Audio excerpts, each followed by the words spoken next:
Hello dear student, आज हम एक छोटा सा टॉपिक लेके आए हैं कि what is different between substrate level phosphorylation and oxidative phosphorylation. तो जो सबस्ट्रेट लेवल फास्फोरिलेशन है इसमें भी एटीपी बनते हैं और जो ऑक्सीडेटिव फास्फोरिलेशन है इसमें भी एटीपी बनते हैं।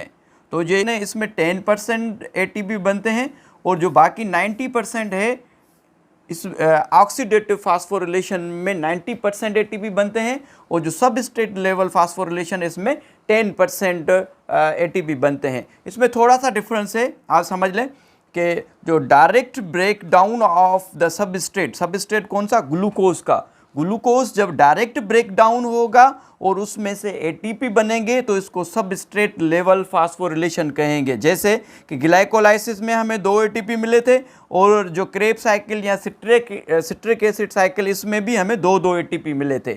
और जो ऑक्सीडेटिव फास्फोरिलेशन है इसमें बहुत ज़्यादा एटीपी मिलते हैं और ये होती है किसमें, इलेक्ट्रॉन ट्रांसपोर्ट चेन में। Indirect formation of ATPs through the redox process, means oxidation और रिडक्शन प्रोसेस होता है, रिएक्शन होता है और driven by electron transport chain. इसमें 90% तक जो है एटीपी बनते हैं। So this is different between the substrate level phosphorylation and oxidative phosphorylation. कि आप समझ लीजिएगा कि जब आपसे कोई पूछे कि सबस्ट्रेट लेवल फास्फोरिलेशन क्या है तो एटीपी का बनना, डायरेक्ट बनना ग्लूकोज से, ठीक है, ग्लाइकोलाइसिस और क्रेब साइकिल, और जो इलेक्ट्रॉन ट्रांसपोर्ट चेन में जो एटीपीज बनते हैं उसको ऑक्सीडेटिव फास्फोरिलेशन कहते हैं। Thank you so much.